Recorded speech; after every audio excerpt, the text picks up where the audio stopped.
The sun had barely risen when the world began to feel wrong, though no one could explain what exactly felt different, only that something ancient, something older than the memory of Earth itself, seemed to stir beneath the quiet morning haze. In the sprawling city of Elaron, known for its flawless glass towers and humming mag rails, a young mechanic named Arin Solas hurried through the bustling east corridor, unaware that before midday, the sky would tremble in a way no scientist could predict. Arin wasn't extraordinary by any measure, not the tallest, not the strongest, not a prodigy in engineering like his late father had been, but he carried with him a strange intuition, a sense that he was constantly standing at the edge of something immense and unseen. As he walked, the ground under his feet vibrated, subtly at first, like the purring of a great sleeping beast, and he paused, glancing at the people around him. No one else reacted. The vendors continued calling out prices, the hollow screens buzzed with morning bulletins, distant transport drones zipped overhead like silver insects. Arin frowned, adjusting the tool strap across his shoulders, and continued toward the lower mechanical sectors where he worked. The corridor doors opened with a hiss, and a sudden gust of wind brushed past him, strange, cold, metallic, as though carried from a distant world. Then came the sound, a deep, resonant hum, so low it was almost below hearing, washing through the city like an invisible wave. Someone dropped their coffee, another person clutched their ears. Children began to cry, birds scattered from rooftops all at once, forming chaotic spirals in the sky. Arin staggered, gripping a railing, his heart pounding as the hum grew louder, vibrating through metal, glass, and bone. And then, with a crack like ripping fabric, the sky split, not physically, but visually, warping, distorting, shimmering like a massive veil torn by invisible hands. A circle of burning blue light appeared above the central tower, rotating slowly, expanding outward as if awakened from centuries of slumber. Panic erupted. People ran, pointing upward, screaming, searching for shelter. Alarms blared from every direction. The air pulsed with energy, crackling, sizzling, humming with impossible power. Arin's breath caught in his throat. He'd seen sketches of this phenomenon only in forbidden archives his father once guarded, the Aether Rift, an ancient portal said to open only during cosmic convergences, a gateway between worlds, long dismissed as myth. But he recognized the pattern of light, the cascading spirals, the luminal distortions. It was real. The rift was real. The ground shook violently, sending carts rolling, people tumbling. A tower of light shot down from the rift, striking the center square with explosive force. Arin shielded his face as shockwaves rippled outward, shattering windows and warping metal. From the crater emerged a silhouette, tall, armored, carrying a spear forged of star fire. The figure stepped forward, its voice echoing in the minds of everyone present. The cycle begins anew. The world must prepare. Arin froze as the armored being's eyes, glowing like twin moons, locked onto him, as if studying him, recognizing him. You, the being said, pointing the spear directly at him, bear the signature of the first architect. Arin stumbled back, confused, terrified. The first architect was a legendary figure, rumored to be the engineer who shaped the earliest dimensional gates, but Arin had never believed the stories. The being approached him with deliberate steps, the ground sizzling beneath its feet. Soldiers arrived, blasters raised, forming a perimeter around the square. "Identify yourself," they shouted, but their voices trembled. The armored figure raised a hand and the soldiers were flung aside by a pulse of invisible force. Arin's thoughts raced. Why him? What did this creature want? "I am Outran," the being declared, harbinger of the Aether War. "The architect's line must awaken its role, or all realms shall collapse." Arin backed away. "I don't understand." Outran reached out, touching Arin's forehead with one glowing finger. A flood of visions exploded behind Arin's eyes. Vast cosmic structures, swirling rifts, ancient battles fought across star-lit voids, a colossal engine buried deep under Elaron, powered by something called the Heart of Worlds. He saw his father working on a hidden device, whispering, "One day, Arin, you'll see what this world truly is." The visions ended abruptly. Arin fell to his knees, gasping. Outran stepped back, lowering his spear. "You have seen enough for now. The engine awakens. Find the heart before the Shadow Legion arrives." Before Arin could respond, the rift pulsed violently and more silhouettes began descending, hundreds of them, each carrying weapons forged of cosmic energy. Arin scrambled to his feet. "What do I do?" he shouted. Outran looked at him with a mixture of urgency and something like pity. "Run," the harbinger said. "Your world is not ready." And then the invasion began. As the rift widened, beams of crimson and violet tore across the skyline, striking towers, collapsing bridges, igniting entire districts. Arin sprinted through the chaos, dodging falling debris, leaping over cracks in the ground, racing through corridors filled with smoke and screams. The sky above twisted, swirling into storm clouds of impossible colors. He reached the underground lift and dove inside, slamming the panel. The lift plunged downward toward the city's hidden mechanical veins. As the doors sealed, he finally allowed himself a moment to breathe. But the tremors continued. The world above was collapsing. And he, an ordinary mechanic, was somehow at the center of it all.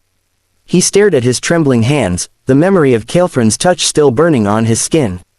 The heart of worlds, he whispered. The Shadow Legion, the architect's line, he didn't know what any of it meant.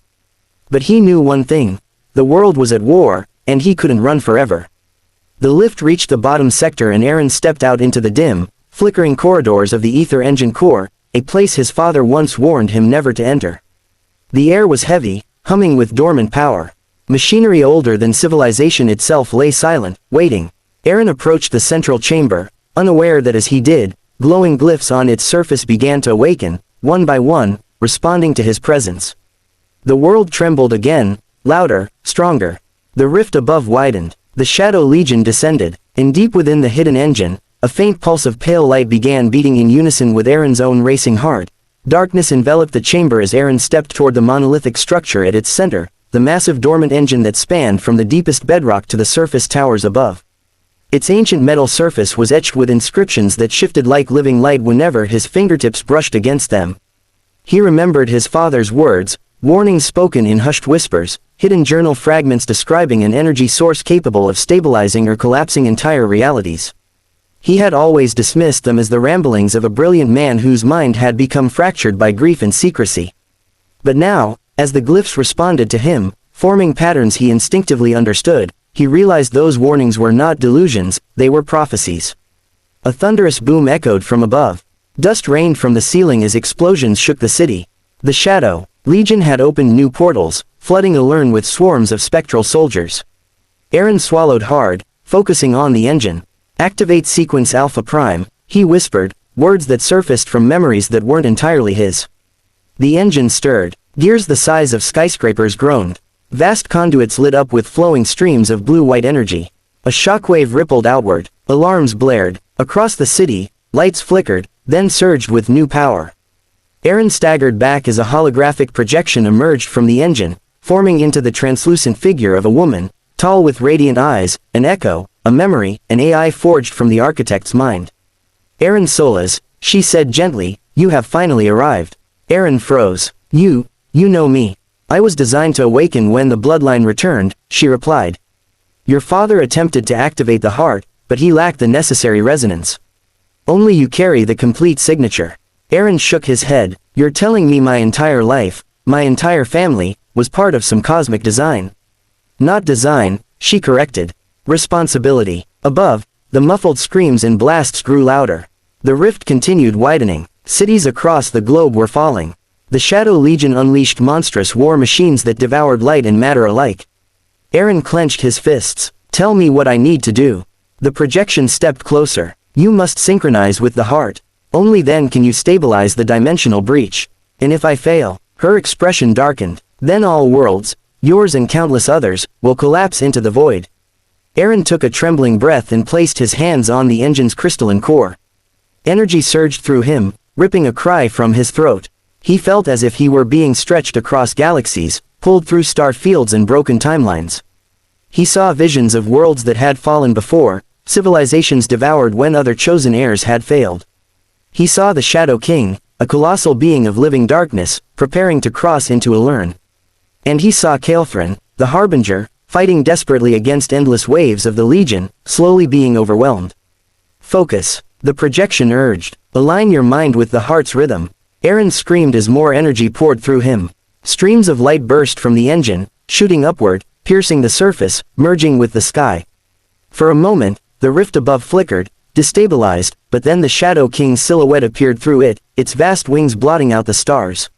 Arin gasped, nearly collapsing. It's not enough. The projection hesitated. There's one final sequence, but it will cost you. Cost me what? Your memories. To stabilize the heart fully, you must give it everything you are, your past, your identity. You will survive, but you will not remember who you once were. Arin stared at the glowing core. His father's face flashed in his mind. His friends, his life, everything he would lose. But outside, the screams grew louder. The world was breaking. If I forget, Arin whispered, will anyone remember me? The projection placed a gentle hand over his. I will. Tears blurred his vision. He took a deep breath, and pressed his palms firmly against the heart. Light exploded. His memories unraveled. Childhood laughter, lost dreams, the warmth of his father's embrace, all dissolving into streams of golden data. The engine roared to life. A column of pure energy shot into the sky, striking the rift with such force that the entire world shook. The Shadow King howled as the light tore through its form, shattering the Legion's portals, collapsing the invasion corridors. One by one, the spectral armies disintegrated into dust. Kael'thran looked up from the battlefield, awe flooding his face. He did it, he whispered. The rift contracted, spiraling inward, sealing shut with a thunderous boom. Silence fell across Elaron. The war was over, but deep beneath the city, Arin collapsed beside the now dim engine, eyes open but empty of recognition. The projection knelt beside him, her expression filled with both sorrow and pride. Rest now, Arin Solas, she whispered. The world's live because of you. Hours later, as rescue teams searched the ruins, Kael'thran descended into the engine chamber. He found Arin sitting quietly, staring at his hands with no memory of what they had done. The Harbinger bowed deeply. You saved us all. Arin blinked, confused. Who am I? Kael'thran smiled sadly. A hero, even if you no longer know it. And with that, the next chapter of Arin's destiny began, reborn not with memories, but with purpose. And as the sun rose over a recovering world, the people of Aether whispered the name of the forgotten mechanic who saved reality itself. Arin Solas, the man who gave everything so others could live.